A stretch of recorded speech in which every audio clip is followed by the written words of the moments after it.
Hello everyone, and welcome to TwstNotes, where I summarize the latest story update in JP. So, as I recorded the summary parts, I was actually still playing through parts of Chapter 7. I had to record this in chunks because of how long the update was.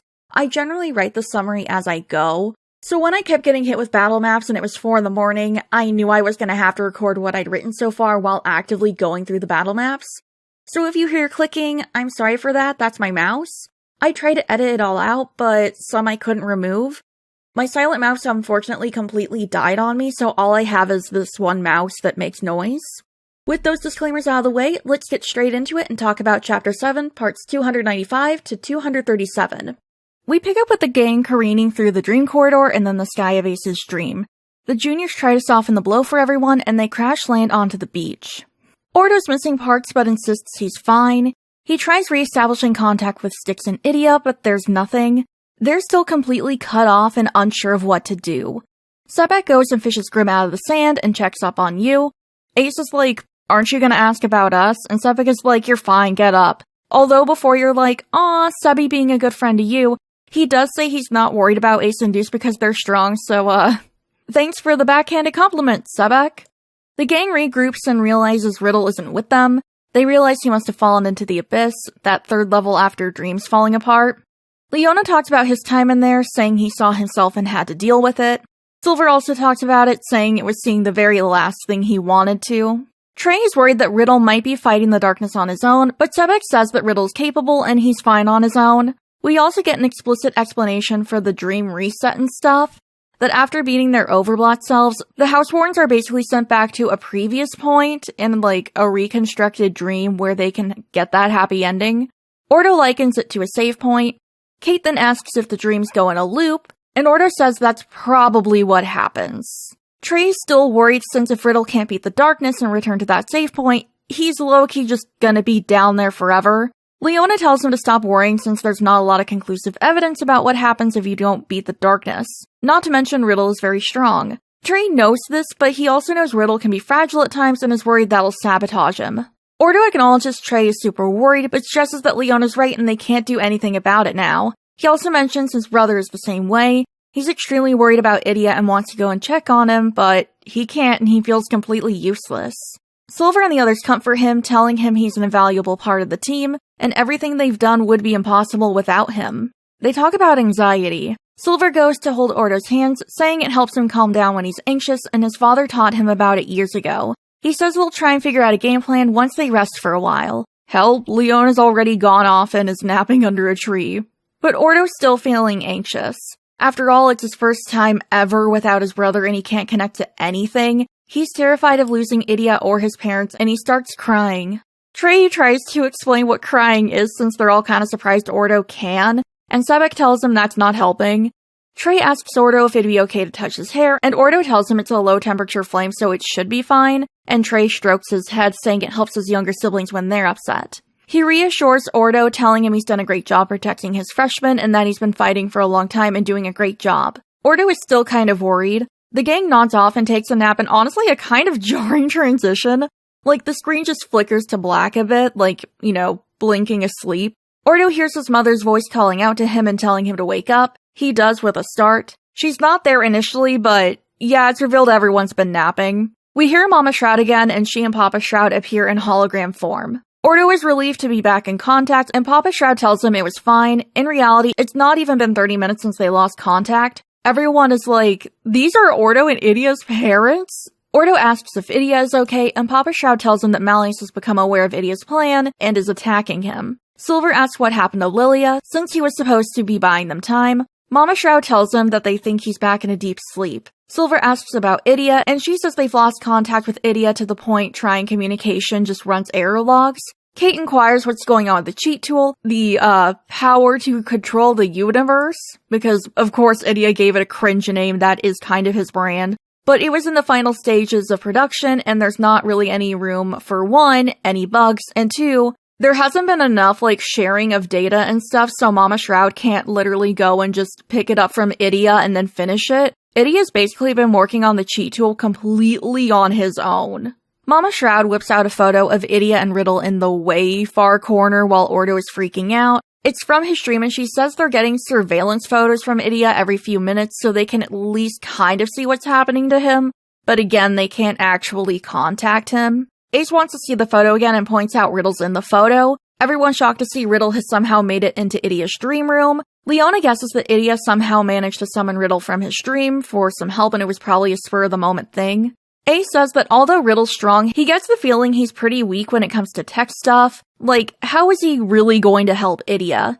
Deuce tells him not to say that, and Riddle can cheer Idia on. Everyone is worried because of that, and those two, not getting along. But Trey reasons that there has to be a reason they're together and to trust them.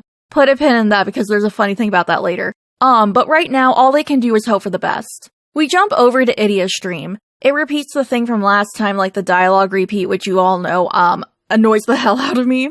Riddle talks about how confusing this all is and he doesn't get what's going on. Idia says he doesn't have time to explain, so will only give Riddle the basics after Riddle tells him what he already knows. Riddle says what he knows, and then Idia responds. It's stuff we already know, so I'm not going to cover it all. Idia tells him all of Sage's Island has been taken over and frozen in time, and Riddle is like, oh, area control magic, I've read about that before.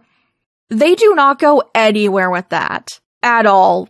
Idia explains more about the cheat tool. It's basically supposed to counter what Malleus can do and prevent him from reworking things in the dream. Riddle is like, cool, okay, but why did you summon me here? But before Idia can answer, there's a giant bang and the room starts flashing red, alarms going off. An error code pops up saying there's been unauthorized interference and the system will try to repair itself. This literally lasts for 5 seconds before the system announces it's repaired itself. Idia is irritated that this is happening, which, you know what, big fair. Idia asks Riddle to keep Malleus from coming in while he finishes up the cheat tool. Riddle is shocked and reminds Idia he knows nothing about magic coding, so he can't do anything. Idia responds by giving him books on the basics of magic coding and engineering. He says it'll be easy. If he can memorize those books in minutes, so can Riddle. Riddle fights back on it, and Idia blows up at him over it, saying he can memorize Hartslobule's stupid laws but not some books. If he can't do the work of trying to learn, then he can just sit in the corner and shut up. He's like, damn, I wish Ordo was here instead. Riddle calms down a bit and asks Idia why he didn't call Ordo instead, and Idia says he can't even if he wanted to. Ordo has to stay with the others to make sure they're safe in dream traveling and also to guide them. Calling Riddle was his only choice. Yeah, that was the reason for that. Riddle, hearing Ordo's been keeping everyone safe, decides to help Idia and to memorize the manuals to repay them for keeping the others safe. Riddle asks for some pen and paper, and Idia gives him an anime character-themed pen and notebook, and Riddle starts reading and taking notes. Idia is kind of freaked out at how fast Riddle is going with memorizing the books, and Riddle has to tell him to stop gawking and to get back to work. Idia gives him a laptop and tells him if Malleus attacks again and an error code pops up, to go into Spellforge, which is like a magic coding program, and repair the areas that have been attacked. Riddle sees this as a puzzle and is delighted. Like, look at him, he's so happy. That happiness very quickly fades when Riddle asks where the laptop keyboard is. Idia customized it for himself so there's not, many keys on it. Riddle also handwrites formulas, so they have to set up Idia's tablet as a writing screen and connect it to the laptop. Another attack comes and we get a brand new minigame. It's timed, but it's not as bad as you'd think it would be, but also no wonder the maintenance had to be extended. Anyways, Riddle fixes the system successfully. They're happy and Idia has hope he can finish the cheat tool. Riddle goes back to the books to review and make sure he's ready for the next surprise attack. They're working away when the room starts shaking and another error code pops up. Instead of the usual interference, it's now reporting damage. Malleus's magic starts seeping in through the cracks in the barrier. We then hear his voice calling out that he knows Idia and Riddle are both holed up in there. Idia is freaking out and Riddle gets on the repairs, although the majority of the system is damaged. He gets to repairing it, and Malleus is surprised his magic is facing resistance and he's forcefully shoved back. The barrier is repaired and his magic is no longer in the room. Riddle and Idia take a second to breathe and then go in for the final push to get the cheat tool finished. While Idia works, Riddle goes on to study more advanced manuals on magic coding. They work for a moment before another error code comes running in. Yeah, they really are just happening in very quick succession. But before we have a chance to repair it, Malleus pries the door partially open and we see him for the first time in months. Riddle is still intent on fixing the barrier though. He asks Idia how long until the tool is done and he says 3 minutes, which he's been saying for the past 10 minutes. Riddle points that out and he and Idia argue a bit. Malleus is pushing into the room more and more, but Riddle goes to repair the barrier even though it's reporting fatal failures. Lots of error codes pop up and Malleus forces himself into the room. Idia reveals that the tool is complete. He says game set match and the screen goes black. Several insignias flash across the screen. It's Styx, and then the Ignihide logo, and then Idia's little skull thing pops up, and then our initial game screen pops up. But instead of our usual one, it has Ignihide as the background, and the text Twisted Wonderland is in a different font. We open up to a very familiar looking home screen. Malleus appears where our set character does, and he's confused on what's going on. Idia tells him that he's been demoted from the administrator to a player, and he's now in his own fairy tale. Malleus tries to use magic to teleport out, but he can't. Idia gloats and tells him he can't move without player input. Malleus is furious, and Idia forces him into the event page, which is a battle event. We cut to Idia's headquarters, and he has some game screens pulled up on the monitors, and he also has a cool new outfit. I think it's actually just a jacket, but it's new. And then we have my favorite part of the update so far. I mean, this whole section, I've been like, oh, this is so cool. So Idia talks about the cheat tool development and then changes the background to the mirror chamber. He then gives himself guaranteed SSRs and summons Ordo, Sebek, Grim, Yu, and Silver, and it plays out like the actual summoning in the game. The others are a bit confused, but this is how the invite code works. Idia then summons them into the command center. Ordo is relieved to see Idia again. He notices Idia's new coat, and we learn it's like a neuron transmitter thing. So if he thinks something, it can be input into other tools and stuff without him having to actually, physically type it out and stuff. He changes the scene back to the summoning screen and summons everyone else in their SSR forms. Not gonna lie, it does take a while. It's cool, but I was there for a few minutes just going through the animations and stuff. So yeah, that was a thing. It was really cool, though. I will say that. It took a while, but it was cool. So everyone is gathered, and Idia tells them it's time to fight. He's put the Twist app on their phones, and it seems to be like ours from the way the guys talk. Idia says they'll need to fight Malleus, and they can communicate through the app and get real-time updates on each other. He also reveals that their powers will be a bit limited, which pisses people off. And the Overblotted peeps have the ability to change into that form, and can if they want to. They're not super thrilled about that either, but before they can complain, Idia puts them on mute. He orders Sebek and Silver to stay back for a moment, which Sebek isn't happy about. He tells Ordo to go wake up the staff, and he tells Grim and Yu to support everyone and him since he'll have to start dealing with bugs. Silver asks about Lilia, and Idia says he can't be summoned because he never got an invite code. He also says he's pretty sure Lilia's in a super deep sleep, so it's best to just give up on him joining them and to focus on everything else. Silver accepts it, but he's not super thrilled. He then asks to talk to everyone for a moment. Silver talks to everyone over the intercom. He apologizes for Malleus overblotting, blaming himself and saying he's the reason Malleus did all of this, to fulfill his wish. Well, I mean, part of the reason, but he blames his wish as being kind of the catalyst. That's kind of the vibe. Lilia was dropping out and moving away, and he and Malleus were doing poorly emotionally because of it. The others are completely shocked that Lilia is his dad, but the Pumfiori squad says it's understandable why Malleus would completely lose it. But still, they're going to fight and they take the lead, being the first to battle Malleus. Idia tells them they're about to do a battle map and asks Vil to have his hero transformation. Vil agrees to it since he's always wanted to play a hero. He uses his dream form change and turns into his overblot form. Idia is hyped and asks him how he feels. Vil says physically he's fine, but he's unsure how to feel about being in this form. The others agree, remembering VDC. Apple says it's kind of scary, which Vil finds offensive, but babe, you did try to kill everyone, so I would check yourself personally. He says it's also very beautiful though, and the gang sets out to fight Malleus. We get a battle map section, and it's fucking sick as hell. Malleus is the final boss, and he creates darkness for the Pumfiori squad to fight. They get to the end, and they don't take him out, but they do quite a bit of damage. Meanwhile, at headquarters, the gang is realizing Pumfiori is losing a lot of HP, so they evacuate the squad and send Malleus to the next battle map. Mama Shroud comes into headquarters via hologram, re-establishing connections, and then berating Idia because he blocked her, so her DMs aren't going through. He says he doesn't want to talk to her after she saw all the stuff on his computer, and she's like, I didn't see anything. Or did I? I love her. She and Papa Shroud tell the gang that they've been doing testing with Mystium, but so far, nothing's been great. Ball Zigvolt donated his old mage stone for testing to see if it'd withstand a dragon's fire and strength and all that, but it didn't, and none of the Mystium Militia gave could either. They're currently trying to get in contact with other older royal guardsmen to see if they can help. Their reasoning for having the Mystium and everything is like, if there is a physical fight, like, they just need to make sure that they have something that can withstand Malleus's strength and fire and everything. So this is just kind of like a safety measure sort of thing. Silver tells them about Lilia's and it might work, but that he's already sent it in the mail to Lilia's new place. Styx has to try and intercept it in the mail. Malleus is trying to escape the server, and Idia quickly shoves him into Heart's Lobule, and that's the next battle map. We see Heart's Lobule hanging out before their battle map starts. They're chatting and Ace gets onto Riddle's case about nearly killing all of them. He starts crying and Riddle apologizes and goes on to give a little motivational speech, saying he's proud of Deuce and Ace. Ace says that wasn't good enough, and Riddle gets irritated because, like, he's very obviously trying and nothing is good enough for Ace, which, like, honestly, big fair for Ace. Idia comes in over the intercom and tells them it's time to fight, and they go through their battle map and whittle down Malleus's HP. Idia, like the team before them, evacuates the Heart's Lobule squad and sends Malleus to the next battle map. A Styx employee pops in on a hologram saying they've located Lilia's mage arm and it's being sent to them immediately. Ordo comes in and says he's located the faculty and made them aware of the situation.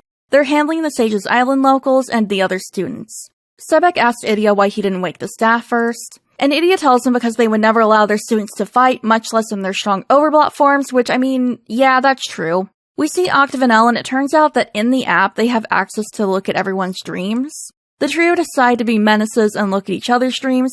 Azul is mad because Floyd doesn't remember the recipes from that restaurant he worked at, and then mad at Jade for everything, basically. I mean, let's be real here. Jade is like, oh no, I would never dream that of my own volition. It was Malleus' spell distorting things, oh no. Azul then realizes, though, that they can snoop through other people's dreams, and he hopes to find out weaknesses through their dreams. Typical Azul, at least Jade is funny when he's being terrible, but then again, y'all know I don't like Azul. Before he can do anything, Idia messages them to get ready for their battle map. Azul changes into his overblock form, although he's embarrassed by the spell, and they go in and fight. It's the same as all the other past ones, I don't know what to tell you. The only noticeable difference is Malleus is starting to get visibly tired, and he's getting more and more angry with Idia. Mama Shroud pops into headquarters and lets Idia know that they got the weapon and it's now with Styx. Idia is confused how, since the journey should have taken several hours. She tells them that some of the old royal guards that specialized in long-distance teleportation have joined forces with them, and have been teleporting supplies and people around. The test with Lilia's Mage Stone went really well, and she asks Silver's permission to break it up for a sword and shield. He readily accepts. We learn the next part of the plan. In order to subdue Malleus before the wizard cops have to get involved, Sebek and Silver, wielding new weapons, will keep Malleus in the Insomnia and defeat him in secret, as soon as they wake up physically and all that. The students have been evacuated outside the school, so they have the whole dorm to use as their battlefield. Silver and Sebek agree to the plan. Everyone's worried that if Malleus resists arrest, which we know he would, he'd be treated as the enemy of all mankind since this is being treated as a disaster, and if he resists and other people find out about it, besides it being bad for him, it would mean that the wizard cops would have to get involved and Styx would have to go through their normal protocol, so they're just trying to avoid that. The next storm to fight Malleus is Scarabia, which I'm actually playing through right now as I'm recording this. Kaleem and Jamil are checking in with each other, making sure each other is okay and their injuries are healing. Kaleem reflects on his dreams, saying that although it was fun, it was like talking to a mirror and everyone was like him. Jamil gives him a backhanded compliment about it, saying, oh yeah, people with great imaginations have a lot of range and everyone was like you, or something along those lines. I'm trying to pick a team right now, so I'm not super paying attention to what I'm saying. At least off script talking. They chat for a little before Idia tells them it's time to go, and Jamil changes into his overblock form. Again, we got another battle map. Like I said, I am literally playing through it right now as I am recording this, so, yeah, oh god, I'm so tired. It is literally 6 in the morning right now. I am tired! After getting a load of HP taken off by Scarabia, Malleus is realizing he's gonna have to conserve energy and is running out of juice for the first time in his life. Everyone gets evacuated, Scarabia to the infirmary, and Malleus to the next map. Oh yeah, there's a little infirmary in the headquarters for people to rest up in. Idia is starting to get overwhelmed when Ordo shows up with some help. It's 3 random Ignihite students who heard about the details from Ordo and wanted to help out. Idia is thrilled and quickly assigns them all jobs to help him with the cheat tool. We then move on to the next dorm. In the Savannah Claw waiting room, I don't know what to call it, their dorm, I don't know. Ruggy is laughing at people while Jack tries to convince Leona that he doesn't have to overblot to beat Malleus. Leona says it's fine, they gotta be smart and use whatever's at their disposal in the fight. After talking about how satisfying it'll be to beat up Malleus, Idia tells them it's time to go and they go into their battle map. At the end of their battle with Malleus, as they're being sent to new places, he wonders why no one wants happy dreams where they and he wouldn't be able to lose anything. We cut to headquarters where Silver and Sebek are getting their weapons synced to them and stuff by Mama Shroud. She's made a sword, a shield, and some armor. Silver is assigned to the sword and Sebek the shield. Because of the way the weapons are built, both can't be wielded by one person, otherwise it would burn through magic too fast. And also, the super special powerful beam that the sword can do can only be deployed twice before it burns the magical circuits. Or something like that. It's basically like, it's gonna kinda wreck the weapon if they do it too many times, so yeah. Papa Shroud comes in and tells the gang that Militia said a dragon's weak parts included the head, heart, I think it was the stomach, it doesn't really matter honestly, and their horns. Horns aren't a vital organ, but it's what amplifies magic and sucks magic from nature. So in order to incapacitate Malleus, they'll need to injure or break at least one of his horns. Sebek isn't too pleased about it, but knows they'll have to do it. Before the guys get deployed, they'll be doing some combat simulation. Idia gears up in his dorm uniform and he and Ordo enter the cheat tool, going to fight Malleus in a battle map. He leaves those 3 Ignihide students and Yu and Grim in charge. Silver tells the 2 good luck and they'll meet up once they're all physically awake. Ordo and Idia gear up for battle, talking about their journey so far. It's mostly like, man, we've done a lot and still have a lot to go. Idia says he's ready to get revenge on Malleus because he's still blaming him for his mom hacking into his computer. Like all the overblotters before him, he changes into his overblot form and is ready to go. Ordo changes into his Cerberus gear, and the brothers head off into their battle map, which I am actually currently playing right now as I'm recording this segment. We actually start the first battle off with a really cool cutscene, like with the chibis, where they're facing off against Malleus and Idia summons phantoms and the OG Ordo from the underworld. They get through the battle map and weaken Malleus. Idia tells him to lift the spell and face reality. Malleus counters that if the dream ends, Idia will go back to being a weakling, and Idia is like, well, a weakling beat you, so what does that make you? They fight. Malleus is like, okay, so you want me to face reality? He lifts the spell from Sage's Island, the thorns receding and disappearing, and starts dismantling the dream world, causing everything to shake violently. Outside of the dream, Styx realizes there's a huge decrease in blot, and Papa Shroud orders everyone to move out quickly. He sends Calrons out to deliver the special sword, shield, and armor to Night Raven College for Silver and Sebek, and that is where our update ends. I don't know if this was the longest update we've had for Chapter 7, but it certainly felt like it since we had so much story and then 6 battle maps.